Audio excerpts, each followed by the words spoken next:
अब हम देखेंगे इररेडिएटेड रेड ब्लड सेल्स। कौन से रेड ब्लड सेल्स देखेंगे? जो इररेडिएटेड रहते हैं, यानी ऐसे रेड ब्लड सेल्स जिनको रेडिएशन दी गई है। रेडिएशन दी गई किसके द्वारा? अब मैं आपको आगे बताऊंगा। सबसे पहले देखेंगे हम करते क्यों हैं। Recommended for most severely immunosuppressed patients. किसके रिकमेंडेड होता है? जो मोस्ट सीवियरली इम्यूनोसप्रेस्ड पेशेंट रहते हैं, ऐसे पेशेंट जो जिनकी इम्यूनिटी सप्रेस्ड रहती है, बहुत ज़्यादा कम रहती है, ऐसे पेशेंट्स के लिए क्या होता है? ये रिकमेंड होता है, ताकि इनके कारण क्या ना हो, किसी फॉरेन ऑब्जेक्ट का आने के कारण या रिकॉग्नाइज नहीं करने के कारण जो फॉरेन बॉडी जो आएगी, डोनर से जो सेल्स आएंगे, उनका रिकॉग्नाइजेशन ना होने के कारण क्या होगा? एंटीजन एंटीबॉडी रिएक्शन ना हो जाए। ल्यूकोसाइट में रिड्यूस क्यों कर रहे थे हम? सेम वही कंडीशन के लिए जिसके कारण एंटीजन एंटीबॉडी रिएक्शन ना हो। फिर हमने वॉश कर क्यों करे वॉश? वो इसी कारण से कि एंटीजन एंटीबॉडी रिएक्शन ना हो। अभी हम क्या कर रहे हैं? रेडिएशन दे रहे हैं। रेडिएशन भी क्यों दे रहे हैं हम? कि जो डोनर का जो एंटीबॉडी है या डोनर का जो WBC है, उसके कारण क्या ना हो, जो रिसिपिएंट है उसके अंदर इन्फेक्शन या रिएक्शन, ट्रांसफ्यूजन रिएक्शन ना हो। इसलिए हम ये सारी टेक्निक कर रहे हैं। हमने क्या, इसको हम धीरे धीरे अपडेट कर रहे हैं, यानी अपग्रेड कर रहे हैं, है ना। अपग्रेड कर करके डाल रहे हैं ऐसे पेशेंट के लिए जिसकी इम्यूनिटी सप्रेस्ड रहती हुई है, दबी रहती है, ठीक है। तो क्या क्राइटेरिया होता है इसका? HLA matched cellular products. ऐसे पेशेंट जिनके HLA की जो सेल्यूलर है, HLA यानी ह्यूमन ल्यूकोसाइट एंटीजन है, वो मैच हो, ठीक है। ऐसे पेशेंट और ऐसा डोनर, ऐसा रिसिपिएंट और ऐसा डोनर जिसका HLA यानी ह्यूमन ल्यूकोसाइट एंटीजन मैच हो। तो किसका मैच हो सकता है? किस कंडीशन में मैच हो सकता है भाई? क्योंकि डोनर जो डोनर है वो तो अनजान है, आपको तो पहचानती नहीं हो, तो आपका जो ह्यूमन ल्यूकोसाइट एंटीजन उससे कैसे मैच होएगा? इस तरीके से कैसे मैच करेंगे हम? Directed from blood relatives. किससे होता है ये? डायरेक्टेड करते हैं, यानी जो रिसीव करते हैं, जो ब्लड किससे रिसीव करते हैं? ऐसे पेशेंट की कंडीशंस में जो ब्लड रिलेटिव्स हो। ब्लड रिलेटिव्स कौन कौन से हो? कैसे होते हैं ब्लड रिलेटिव्स? यानी कि आपके पेरेंट्स और आप, यही ब्लड रिलेटिव्स के अंदर आएंगे। तो और कैसे आएंगे? जैसे फादर है तो फादर का जो ब्लड है वो बच्चों को लग सकता है, यानी बच्चों का, या तो बच्चों का ब्लड है वो फादर ले सकता है। इस तरीके से ब्लड रिलेटिव्स, फादर या मदर, यानी मदर का जो ब्लड है वो मदर बच्चों को डोनेट कर सकती है और बच्चे माँ को डोनेट कर सकते हैं, या तो भाई बहन एक दूसरे को डोनेट कर सकते हैं। कौन से भाई बहन? जो एक ही माँ और पिता के बच्चे हों, वो भाई बहन एक दूसरे को ब्लड डोनेट कर सकते हैं। ये हुआ ब्लड रिलेटिव्स का डायरेक्शन, ब्लड रिसीव करने का। तो इनके ही जो HLA यानी ह्यूमन ल्यूकोसाइट एंटीजन है, इनके ही मैच होते हैं, ठीक है। इस कंडीशन में ही मैच हो सकते हैं क्योंकि ये जेनेटिक रहता है, ये जीन से आपके मैच होके आ रहे हैं, ठीक है। ये हम कैसे नहीं मिला रहे हैं? हम सिर्फ ABO सिर्फ ब्लड ग्रुप नहीं मैच कर रहे हैं, हम इनके जीन्स तक मैच कर रहे हैं कि जीन्स में इनके HLA एंटीजन भी इनके मैच कर रहे हैं कि नहीं। हम क्या करते हैं? मेजर और माइनर क्रॉस मैच में क्या करते हैं? हम ABO ब्लड ग्रुप देखते हैं और RH टाइपिंग देखते हैं, सिर्फ हम वही मैच कर देते हैं। क्योंकि जो नॉर्मल जो इंडिविजुअल रहते हैं ना, कंडीशन जिनकी नॉर्मल रहती है उनमें, पर जो सीवियरली जो इम्यूनो सप्रेस्ड पेशेंट रहते हैं, जिनमें कुछ भी थोड़ा सा आने के कारण क्या होता है, इम्यूनिटी इनकी राइज हो जाती है, इवोक हो जाती है और एंटीजन एंटीबॉडी रिएक्शन कर सकती है। ऐसे पेशेंट की कंडीशन में हम सिर्फ जो ब्लड रिलेटिव्स होते हैं उनका ही हम ब्लड लेते हैं, काय के लिए? ब्लड ट्रांसफ्यूजन के लिए। और किससे होता है ब्लड रिलेटिव्स? और नियोनेटल एक्सचेंज ट्रांसफ्यूजन। नियोनेटल कैसा होगा? जो बच्चा जो जस्ट बर्थ लिया है उसकी बोन मैरो के ट्रांसप्लांट के द्वारा भी क्या होता है? बच्चे से माँ के थ्रू जो होता है ब्लड ट्रांसफ्यूजन, उस तरीके से भी हम इसमें करते हैं नियोनेटल में, ठीक है। नियोनेटल यानी जो नवजात शिशु रहता है उसका भी ब्लड जो ट्रांसफ्यूजन होता है उसमें भी HLA एंटीजन मैच हो, इस तरीके के रेसिपिएंट से ही ब्लड ट्रांसफ्यूजन करते हैं। अब इसका स्पेसिफिक डोज क्या था? Specific dose of irradiation prevent cell from division, जिसका स्पेसिफिक डोज। अब मैं आपको बताऊंगा कि हम रेडिएशन देते कहाँ से। रेडिएशन किससे देते हैं? एक्सरे से दे सकते हैं। एक्सरे करते हैं ना, जो बॉडी का निकालते हैं, उसके थ्रू रेडिएशन देखते हैं। और भी रेडियो एक्टिविटी के जो आइसोटोप्स होते हैं उनके द्वारा भी क्या होते हैं? ब्लड को रेडिएशन देते हैं। ब्लड का रेडिएशन देने से क्या होता है? ये specific dose of radiation prevents cell from division. जो स्पेसिफिक डोज होता है रेडिएशन का, एक स्पेसिफिक डोज, हाईली डोज नहीं देंगे, एक स्पेसिफिकली उसका जो रेडिएशन है वो हम क्या करेंगे, डिसाइड करेंगे, जो हाई रेडिएशन नहीं छोड़ देंगे। तो क्या करता है, प्रिवेंट करता है यानी बचाता है सेल फ्रॉम डिवीजन। ये क्या करता है, रेडिएशन से सेल का डिवीजन, यानी जो सेल है आगे चल के डिवाइड होके दूसरा सेल माइटोसिस या मियोसिस ना हो उसमें, ठीक है, सेल का डिवीजन रोकता है। तो कौन से सेल का डिवीजन रुकवा रहे हैं हम रेडिएशन देकर, लिम्फोसाइट्स अंडरगोइंग ब्लास्टोजेनेसिस। जो लिम्फोसाइट्स होते हैं यानी जो WBC होता है आपका, जो ग्रेन्युलोसाइट्स होता है, ग्रेन्युलोसाइट्स होते हैं जो दोनों होते हैं WBC, ये ब्लास्टोजेनेसिस की जो प्रोसेस है उसमें ना जाए। ब्लास्टोजेनेसिस क्या होता है, जो WBC का प्रिकर्सर होता है। प्रिकर्सर मैंने क्या बताया, पहले वाली सेल जो आगे चल के दूसरी सेल में कन्वर्ट होती है वो प्रिकर्सर होती है। जो ब्लास्टोजेनेसिस होता है वो उसका पहले वाला फॉर्म होता है, किसका, लिम्फोसाइट का। तो ये क्या होता है, उसके पहले वाले फॉर्म को ही प्रिवेंट करता है, यानी सेल को डिवाइड होने से ही रोक देता है। तो ये क्या करता है, रेडिएशन क्या करता है, किल करता है WBC प्लेटलेट्स और जितना भी प्लाज्मा है RBC में जो मौजूद है सबको किल करता है। और क्या करता है, किल करने के बाद इसका सेल डिवीजन भी ये रोक देता है, ताकि जो ब्लड में बिल्कुल भी RBC और RBC में क्या ना हो, WBC ना हो, प्लेटलेट ना हो, प्लाज्मा ना हो, इसलिए हम इसको रेडिएशन देखते हैं। और क्या करता है, to prevent graft versus host disease. कौन सी डिसीज से बचाता है ये, graft versus host disease, GVHD।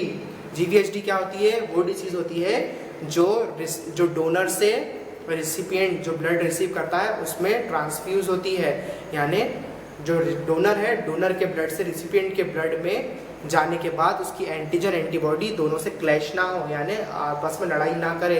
इसलिए इस बीमारी से यानी इस डिसीज से, कौन सी, GVHD से प्रिवेंट करने के लिए यानी बचाने के लिए हम क्या करते हैं, रेडिएशन देते हैं। किस में देते हैं रेडिएशन, रेड ब्लड सेल्स में, इसलिए रेडिएशन दिया जाता है। तो क्यों करते हैं हम, ताकि जो भी WBC है, प्लाज्मा है, प्लेटलेट्स है, वो रेडिएशन के द्वारा किल हो जाए। ये जो टेक्निक है मोस्टली WBC RBC इसको किल कर देती है, पर ये क्या है, इसका एक ये इसको बोल सकते हैं टू साइड एज्ड स्वॉर्ड, यानी दो तरफ से धारी वाली तलवार रहती है ना, कि दोनों चीज़ों को ये नुकसान पहुंचाती है। उस तरीके से ये करती, कुछ WBC या RBC को भी कुछ ये डैमेज कर देती है रेडिएशन टेक्निक, पर ये मोस्टली किसको डैमेज करती है, ये WBC को डैमेज करके हटा देती है। तो इसलिए हम करते हैं irradiated red blood sales technique. अब हम देखेंगे फ्रोजन रेड ब्लड सेल्स। हम इसका अब क्या रेड ब्लड सेल्स का अलग अलग वर्जन्स देख रहे हैं, ठीक है, कि कौन से रेड ब्लड सेल्स यानी कौन से PRBC यानी पैक्ड रेड ब्लड सेल्स कौन कौन से फॉर्म में हम यूज करते हैं और क्यों क्यों यूज करते हैं और किस तरीके से यूज करते हैं। तो अब हम देखेंगे फ्रोजन रेड ब्लड सेल्स, यानी फ्रोजन रेड ब्लड सेल्स कैसे यूज होता है और क्यों यूज होता है। फ्रोजन कैसे करते हैं, स्टोर्ड फॉर लॉन्ग पीरियड। क्यों फ्रोज करते हैं, ताकि स्टोर कर सके लंबे समय के लिए, लॉन्ग पीरियड के लिए, up to 10 years at -65 degree Celsius. लग रहा होगा ना 10 ईयर्स के लिए स्टोर कर रहे हैं। अब तो इसके पहले तो ब्लड ही स्टोर कर रहे थे हम, कोई 28 दिन बोल रहा था, कोई 21 दिन एंटीकोगुलेंट दे रहा था कि 21 दिन तक स्टोर कर सकते हैं, या 35 डेज या 68 डेज, ज़्यादा ज़्यादा एंटीकोगुलेंट की क्या पीरियड इतना ही था ब्लड को स्टोर करने की। पर जब हम इसको फ्रोजन कर देते हैं तो कितने समय के लिए बढ़ा देता है ये लाइफ स्पैन, यानी उसकी जो आयु बढ़ा देता है एक तरीके से ब्लड की, कितनी बढ़ा देता है ये, अप टू 10 ईयर्स, यानी 10 साल तक हम इसको स्टोर कर सकते हैं। कितने डिग्री सेल्सियस पे, -65 डिग्री सेल्सियस पे, यानी -65 डिग्री सेल्सियस पे 10 साल तक के लिए हम क्या कर सकते हैं, रेड ब्लड सेल्स को स्टोर कर सकते हैं, ठीक है। ये कब यूज होती है, useful in emergency red blood cell transfusion.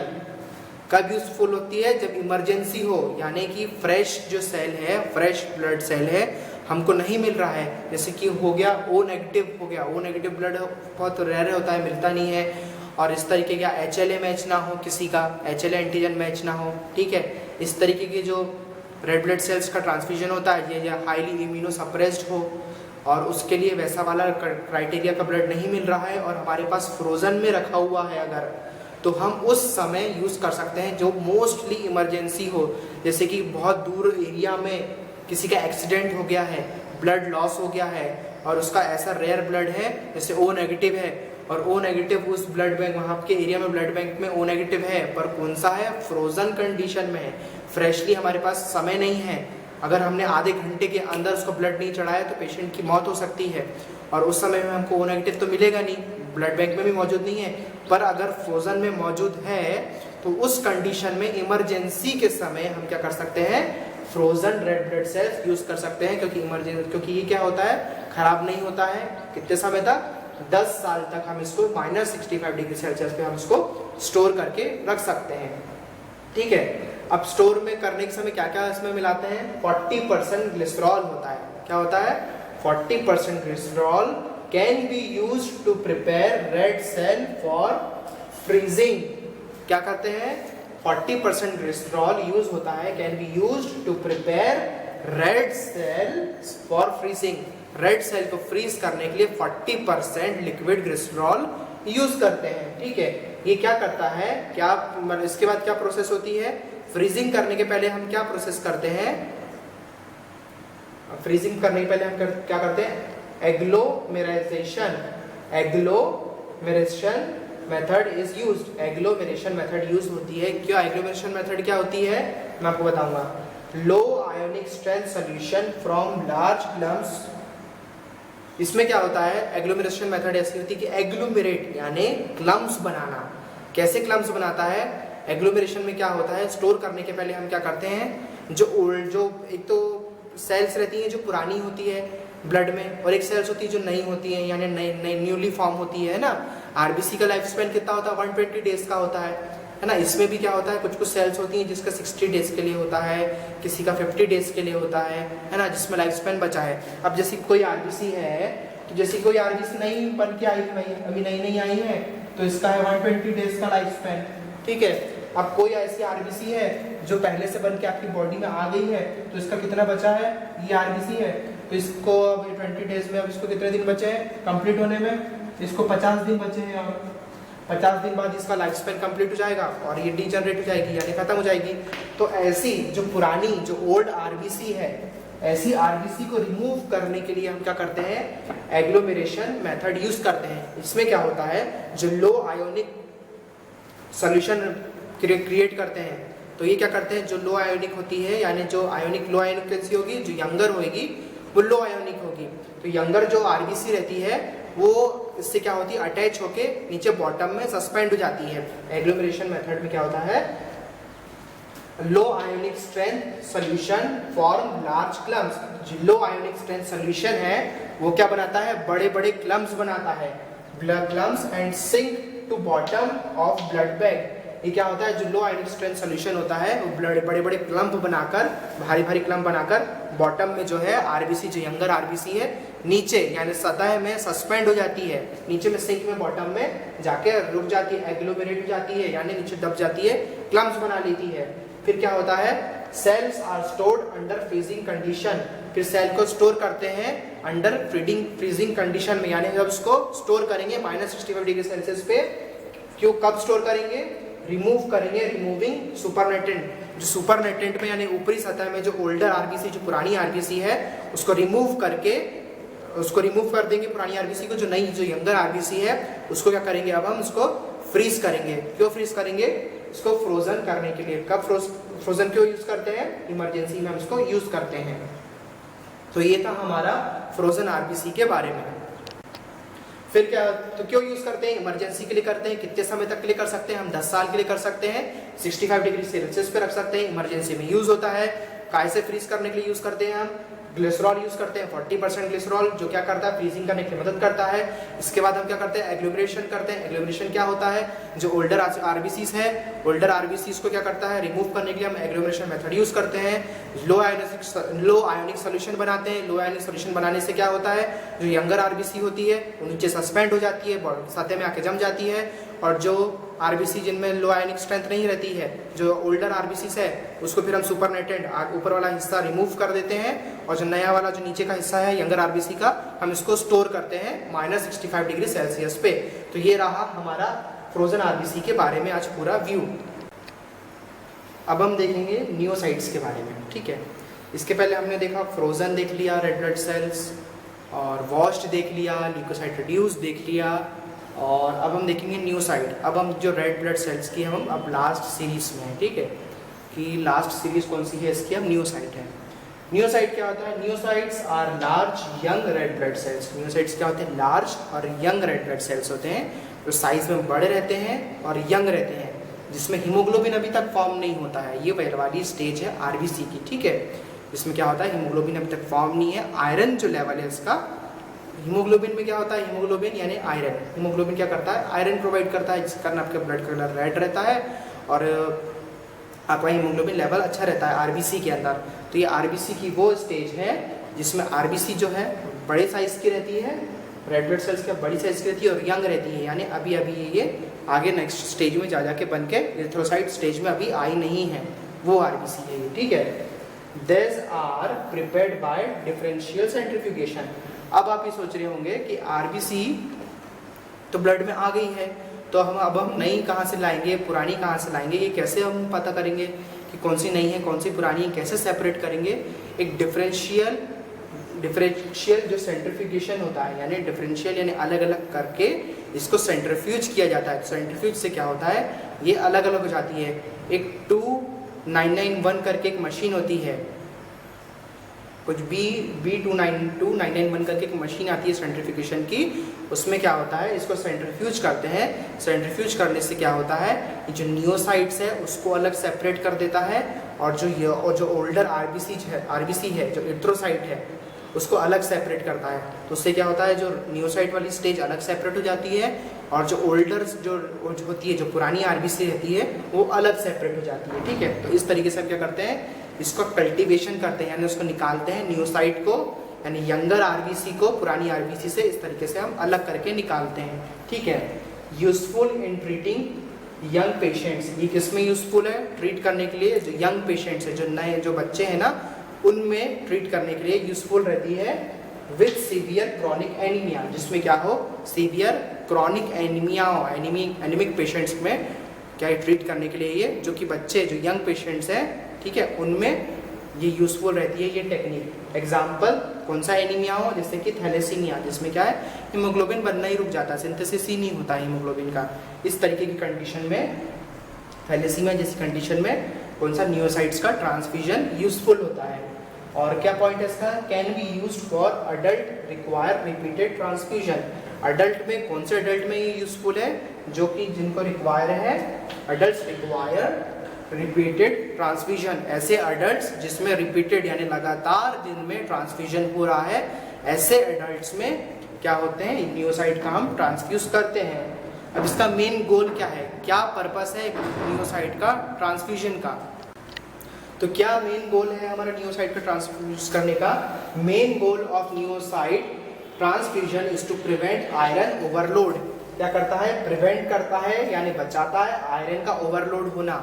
जो ओल्डर आरबीसीज होती हैं जिनमें हीमोग्लोबिन फुली फॉर्म रहता है, यानी वो ज़्यादा आयरन रहता है, नियोसाइट में आयरन कम रहता है।